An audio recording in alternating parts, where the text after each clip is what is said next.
Bonjour les vierges, j'espère que vous allez bien. On va découvrir ensemble vos énergies pour la semaine du 22 au 28 novembre. Gardez bien à l'esprit comme d'habitude que ce sont des énergies générales, c'est comme une sorte de météo et vous seul décidez de ce que vous en faites. Donc prenez uniquement ce qui résonne pour vous dans ce tirage et le reste vous laissez. Je vous invite également à consulter les vidéos de votre ascendant et des autres signes de votre thème astral pour compléter ces informations. Ici, l'énergie avec laquelle vous entrez dans la semaine, ce que vous voulez cette semaine, comment vous vous sentez, la force qui vous soutient, le challenge à relever, le résultat global de votre semaine et quelques messages conseils pour finir. Les jeux utilisés cette semaine sont le Mystical, Manga, Tarot et les portes de l'intuition. Vous retrouvez sous chaque vidéo les différents jeux que j'utilise régulièrement et le lien pour les consultations privées. Alors, vous avez le magicien, la justice, hein, le 10 de denier, le page de coupe, le 8 de denier et la roue de la fortune. Vous avez la moitié du tirage en arcane majeur, magicien, justice, roue de la fortune. Donc des énergies assez fortes qui peuvent s'exprimer au-delà d'une seule semaine. Il y a vraisemblablement de la nouveauté, une décision à prendre ou être dans l'attente d'une décision pour boucler un cycle, pour amorcer de la nouveauté, pour faire changer quelque chose. Le magicien, c'est le démarrage de quelque chose. La justice, c'est le fait de chercher la justice, la justesse, l'alignement, de peut-être trancher aussi. Et la roue de la fortune, bah, c'est le changement. C'est une carte qui dit, bah, soit tu recommences des cycles et des cycles, soit tu arrêtes de reproduire quelque chose et tu passes à autre chose. Donc là, j'ai peut-être le fait de choisir entre de la nouveauté ou... là, j'ai la notion de... Pour certains, de peut-être se poser la question aussi, euh, de concilier... Ça parlera pas à tous, hein. J'ai ça qui me vient, alors je vous le livre. Je sens qu'il y a des situations assez différentes en fait. Euh, pour certains, il y a le fait de concilier une envie de nouveauté avec de l'existant, avec quelque chose que vous avez bâti, construit, et comment faire coexister ce nouveau projet, cette nouvelle envie avec ce que vous avez déjà mis en place. C'est comme s'il y avait un truc qui pour l'instant n'était pas encore... avait besoin d'être examiné, d'être pesé, euh, d'être mis à plat aussi en mettant...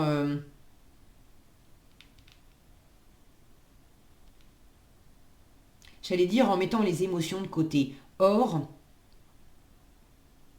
oui, il y a besoin de mettre les émotions de côté, mais c'est comme s'il y avait besoin de mettre les émotions de côté pour faire comme si vous n'aviez jamais rien ressenti dans la situation, comme si vous étiez vierge de toute sensibilité, de toute émotion, pour pouvoir les redécouvrir.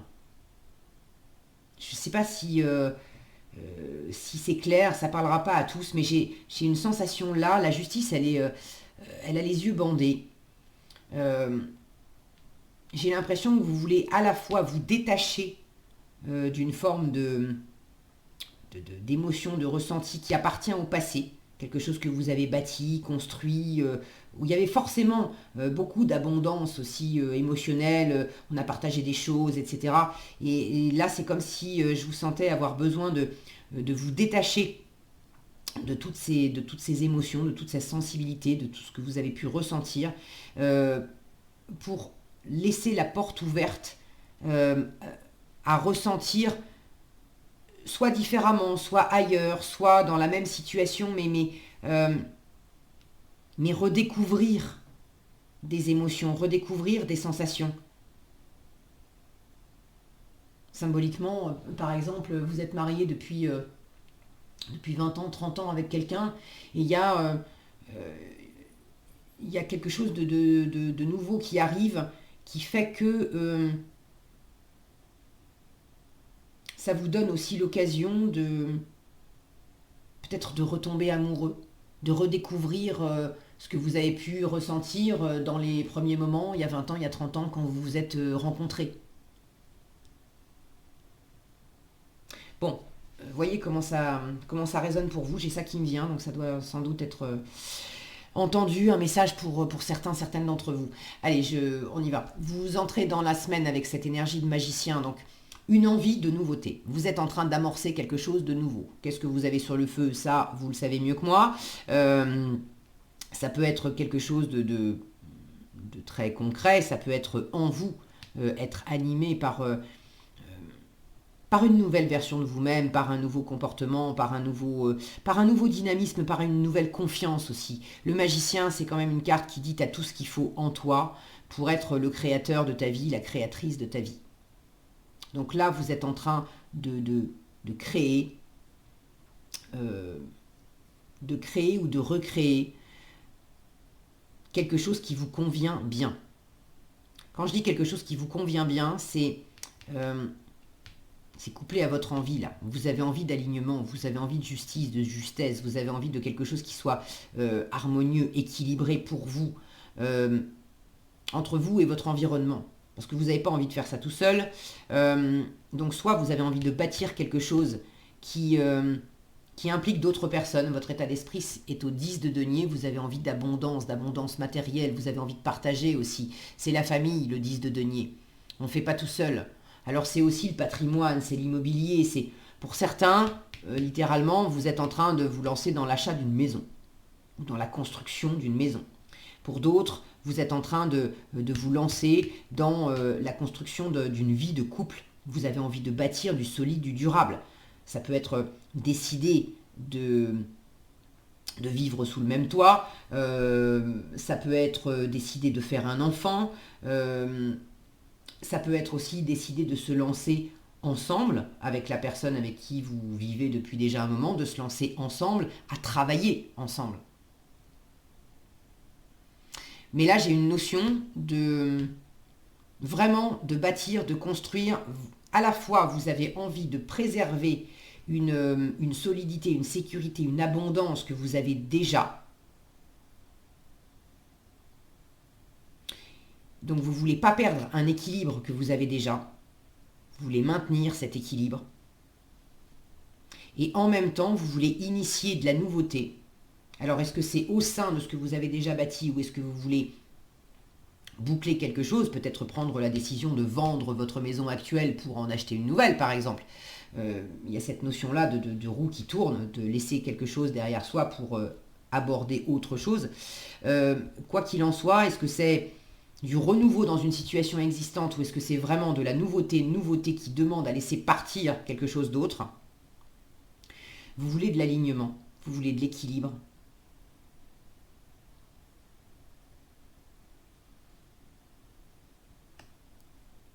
Est-ce que vous avez déjà pris la décision? C'est pas sûr.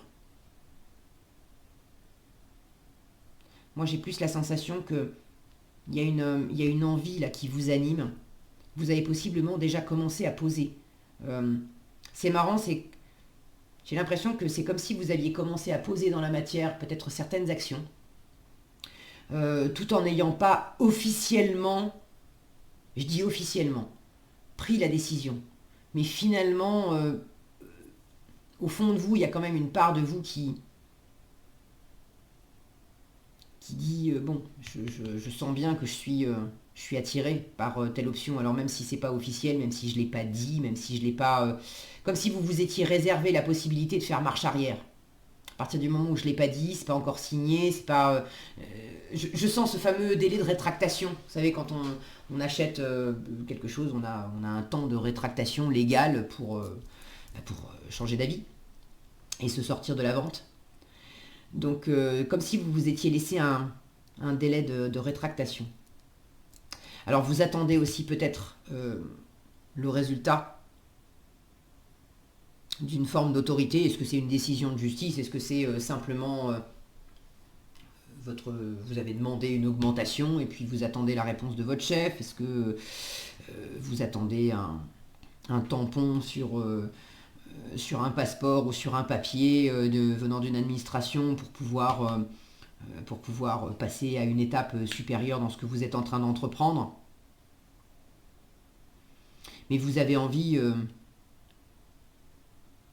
vous avez justement envie aussi de clarté, que quelque chose soit dit, que quelque chose soit posé, soit équilibré, soit décidé.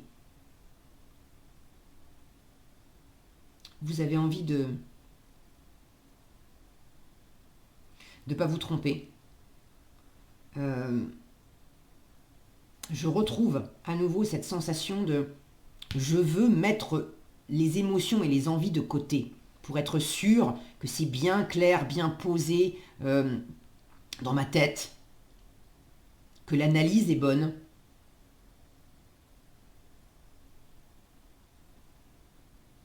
Et que ça, j'ai cette notion que ça porte pas préjudice. Que ça porte pas préjudice ni à moi ni aux autres. J'ai une notion de responsabilité aussi. Vous avez envie, vous, de prendre vos responsabilités. Et vous avez envie que votre environnement prenne ses responsabilités aussi. Il y a un côté très posé, très carré. Alors maintenant, ça vous tient à cœur parce que vous êtes vraiment dans cet état d'esprit très posé, très ancré de 10 de denier. C'est votre élément, hein, les deniers et la terre. Donc vous avez vraiment... Votre état d'esprit, c'est que ça soit ancré, aligné dans la matière, entre vous, et puis entre vous et votre environnement. Vous voulez du solide, vous voulez du durable. Tout ce que vous avez déjà bâti, construit, c'est vraiment important pour vous. Vous voulez perpétuer aussi. Vous voulez perpétuer des valeurs, vous voulez perpétuer des traditions, vous voulez transmettre un héritage, vous voulez réussir aussi dans la matière. Pour certains, il y a un projet là que vous portez, vous ne voulez pas vous planter, parce que ça implique de l'argent et vous voulez un bon investissement, vous voulez vraiment un investissement qui rapporte. Vous voulez gagner de l'argent. Alors en force, on vous dit quand même, suis le cœur. Suis le cœur, et en challenge, vous avez le 8 de denier qui m'indique que vous pourriez avoir tendance à procrastiner. À procrastiner en étant dans le côté détail, pinailler sur des détails. Et pendant que je pinaille sur des détails, je ne me laisse pas aller à ce que je ressens, à ce qui m'anime. Là, j'ai pas la sensation qu'on vous dise c'est pas bon d'analyser, de trancher, etc. Ok. Mais c'est un peu comme si on vous disait aussi c'est bien de vouloir chercher cet équilibre. Très bien. Mais fais-toi confiance, détends-toi un peu. Détends-toi dans le cœur, laisse-toi porter aussi. Il ne s'agit pas de tout rationaliser, de tout calculer. Ce magicien, s'il a tout pour réussir, c'est parce qu'il a les 4 éléments sur la table. Alors oui, il a le mental. Oui, il a les deniers. Il a... alors j'ai pas de bâton dans votre tirage. Il a un bâton qui symbolise cette envie, ce dynamisme, cette action, cette passion. Et puis il a de la coupe, cette sensibilité.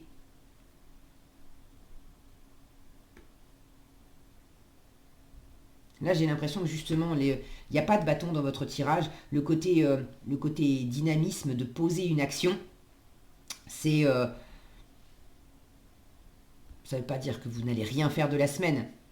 Mais ce n'est pas l'action qui prime pour vous. Vous ne voulez pas vous précipiter. C'est pour ça que vous aurez tendance d'ailleurs à procrastiner et à être dans le détail. Pour ceux qui ont envie de se lancer dans une nouvelle aventure amoureuse, ou si c'est pas amoureux, c'est au moins de cœur, partager des choses avec amis, famille, bref, mais quelque chose qui vraiment, c'est pas rien, hein, c'est pas juste on décide d'aller prendre un café ensemble cette semaine, c'est quelque chose qui soude, qui retire, qui resserre les liens, qui fait qu'on est dans cette zone de stabilité, de confort, de reconnaissance et de soutien mutuel du 10 de denier. Là, on vous dit, ne t'isole pas non plus à être dans ton boulot, dans tes affaires, dans tout ce qui te préoccupe. Avec le 8 de denier, on a le nez dans le guidon du matin au soir. Pas parce qu'on est obligé, on le fait parce qu'on aime ça, mais on peut vite s'isoler avec le 8 de denier parce qu'on voit plus le temps passer, on est dans ses propres affaires, dans ses propres valeurs, et puis on perd la notion de ce qu'il y a autour.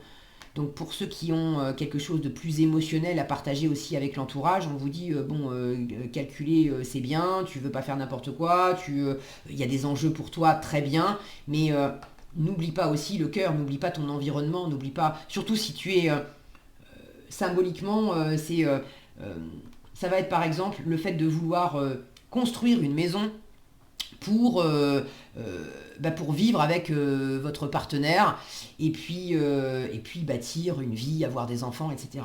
Et là où vous pourriez être tellement, tellement absorbé par les plans de la maison, voir l'architecte, demander des autorisations à la mairie et ceci et cela, en fait, il n'y a pas une minute dans la semaine où vous allez prendre le temps de faire un câlin à votre partenaire, des bisous, être juste présent l'un à l'autre. Et parce que si on veut bâtir une maison pour vivre ensemble, c'est parce qu'à la base, on s'aime et on a envie de partager des choses. Et là, il s'agirait de pas non plus vous enfermer dans le projet matière et au détriment du cœur, de pourquoi vous le faites, ce projet matière. J'espère que je suis claire pour vous. Alors là, j'ai pris l'exemple d'un couple, mais ça peut être autre chose. Voyez comment ça s'exprime pour vous. Il y a quelque chose à trier dans qu'est-ce que je continue de faire tourner de la même façon, parce que jusqu'à présent, ça a été vraiment porteur, constructif pour moi. Donc ce sont des valeurs que je garde. C'est important pour moi de les reproduire, de les perpétuer, de pouvoir les transmettre. Et au contraire,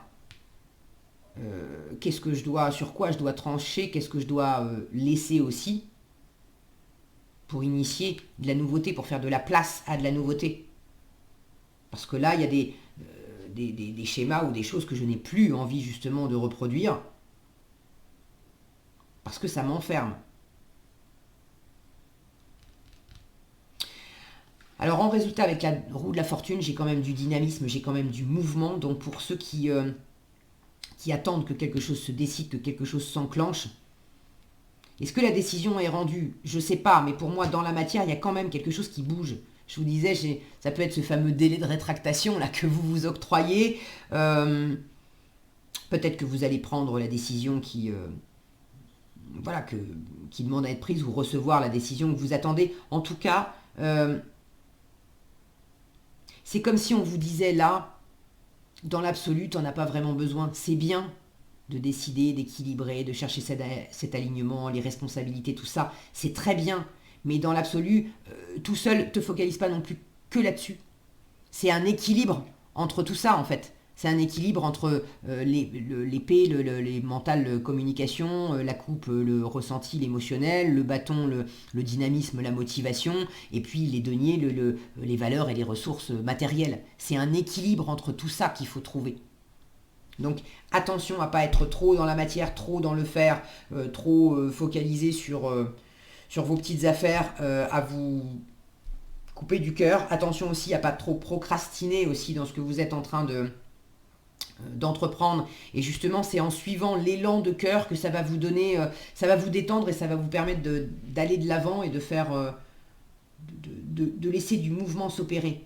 Il y a peut-être aussi quelque chose de trop raide à dépasser. On dit raide comme la justice. Et vous sentez qu'il y a peut-être quelque chose qui vous avait justement raidi, bloqué. Et vous avez besoin de vous détendre pour remettre du mouvement. Et c'est à travers les relations aux autres, c'est à travers le fait d'entreprendre, d'être dans cette abondance de cœur et de partage aussi avec les autres.